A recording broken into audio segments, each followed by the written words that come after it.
ओम गणेश हर हर महादेव। श्री शिव बृहत धर्म पुराण अध्याय 5 के भाग तीसरे, जिसमें भगवान शिव जी को अर्घ्य देना, कैसे अर्घ्य देना, किस द्रव्य से अर्घ्य देना और किस पात्र से अर्घ्य देना और उसका फल, आज मैं इस कथा में आपको श्रवण करवाऊंगा। अगर आपको यह विषय वीडियो पसंद आता है तो लाइक करें, शेयर करें, चैनल पर नए हो तो सब्सक्राइब अवश्य कीजिएगा। तो चलिए शुरू करते हैं।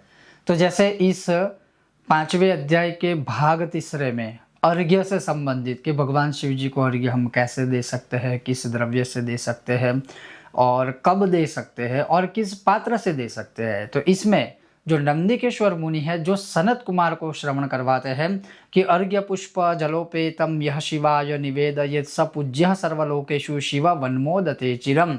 जो कोई भी मनुष्य शिवलिंग को पुष्पों के जल से अर्घ्य निवेदित करता है वह समस्त लोकों में पूज्य होकर शिव के समान ही चिरकाल पर्यंत आनंदित प्रसन्नित रहता है। कैसे? तो अब किसी भी पात्र में आप जल ले लीजिए और उसी जल में थोड़े से पुष्प मिश्रित कर दीजिए, या एक प्रकार से हम कहें कि पुष्पों से बना हुआ कोई इत्र हो वो भी आप जल में मिश्रित करके भगवान शिव जी के ऊपर अर्पण कर सकते हैं। इसको ऐसे समझ सकते हैं। फिर आगे कहा कि गंधोदकेन सम्मिश्रम उदकार्घ्यम दशोत्तरम पंचगव्य समायुक्तम अर्घ्यम शतगुणम भवेत।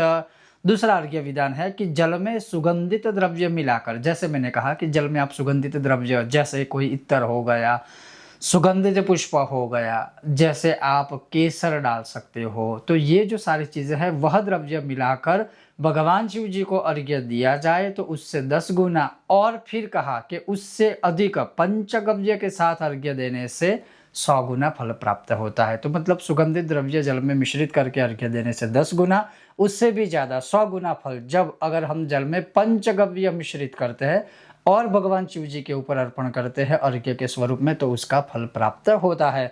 आगे फिर कहते हैं नंदिकेश्वर मुनि की अर्घ्यम अष्टांगम आपूर्य लिंगम उर्ग्नि निवेदयेत् 10 वर्ष सहस्राणि रुद्रलोके महीयते। 10,000 वर्षों तक रुद्रलोक में निवास करेगा या करते हैं। कौन? जो कोई भी मनुष्य 8 अंगों से मिलित या 8 अंगों से मिश्रित भगवान शिव जी को अर्घ्य देगा।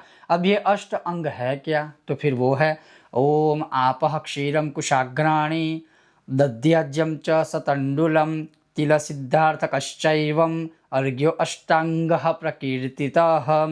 जल, दूध, कुशाग्र अर्थात जो कुशा अमदर्भ कहते हैं उसका अग्रभाग, अग्रम, फिर थोड़ा सा दही, थोड़ा सा गौ माता का घी, थोड़ा सा तंडुल। वैसे तंडुल अलग प्रकार से कहा जाता है, लेकिन फिर भी हम अगर कहें तो उसमें थोड़े से चावल, अक्षत, सफ़ेद या काले तिल और सरसों, पीले सरसों, ये 8 वस्तुओं को जल में मिश्रित करके जब शिव जी को अर्घ्य अर्पण करते हैं, इस 8 अंगों से 10,000 वर्षों तक रुद्रलोक में निवास होता है। भगवान शिव जी बहुत प्रसन्न होते हैं और इसके एक एक द्रव्य के महात्म्य को आप समझे।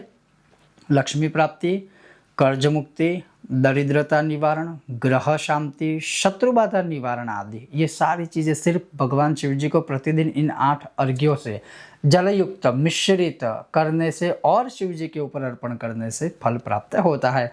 अब क्या कहा है कि चलो अर्घ्य तो हम ये दे सकते हैं, लेकिन किस पात्र से देना चाहिए? दारुवेणार्घ्यम पात्रेण यद्दत्त्वा लभते फलम तस्मात् शतगुणम पुण्यम मृत्पात्रेण प्रकीर्तितम। अब यहाँ तो क्या लिखा है कि अर्घ्य देने के लिए काष्ठ का, कोई भी पवित्र लकड़ी का, काष्ठ का या फिर बांस के बने पात्र का प्रयोग करने का जो फल मिलता है उससे 100 गुना पुण्य फल मिट्टी के पात्र का प्रयोग करने से मिलता है। अब मैं सरल भाषा में ये कहूँ, कोई भी पवित्र लकड़ी से बना हुआ कोई भी पात्र, कलश के आकार में हो या पवित्र कोई बर्तन होता है उसके आकार में हो, मैं कहूँगा छोटा सा कलश या छोटा सा जैसे एक इतना सा ग्लास के स्वरूप में भी होगा तो भी चलेगा, पवित्र वृक्ष की कोई लकड़ी से बना हुआ।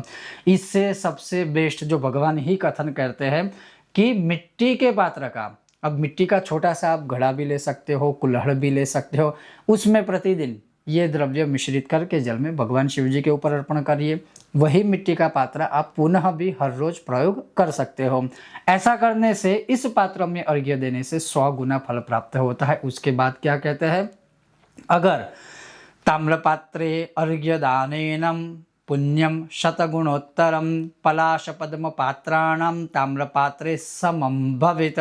तांबे के बने पात्र में अर्घ्य दान करने से 100 गुना फल प्राप्त होता है। पलाश और कमल के पात्रों से अर्घ्य देना या तांबे के पात्र के बराबर उसको समझा जाए, मतलब दोनों समान ही है। तो अगर मिट्टी का पात्र ना हो तो तांबे का पात्र ले लीजिएगा, तांबे का पात्र ना हो तो किसी पवित्र लकड़ी से बना हुआ पात्र ले लीजिएगा और उसमें अर्घ्य देने से 100 गुना फल प्राप्त होता है। फिर आगे भगवान कहते हैं कि रौप्य पात्रेण विघ्नेयम अर्घ्यम लक्ष गुणोत्तरम सुवर्ण पात्र विन्यस्तम अर्घ्यम कोटि गुणोत्तरम। चांदी के पात्र से अर्घ्य देने से लाख गुना अधिक पुण्य फल प्राप्त होता है, जबकि सुवर्ण से निर्मित बने हुए पात्र में अर्घ्य देने से करोड़ों गुना फल मिलता है।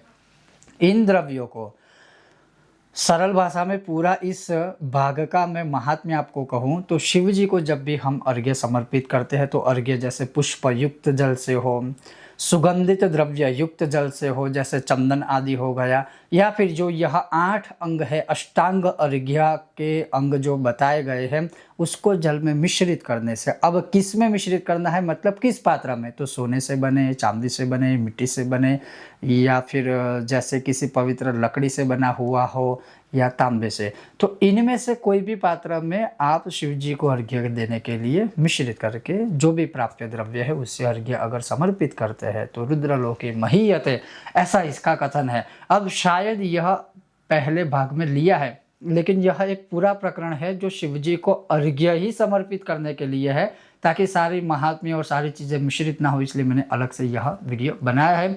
बहुत जल्द मिलते हैं इसी से जुड़ा इसी अध्याय के अगले भाग में। तब तक आप देखते रहिए कर्मकांड बाय आनंद पाठक मेरे साथ। ओम गणेश, हर हर महादेव, भारत माता की जय।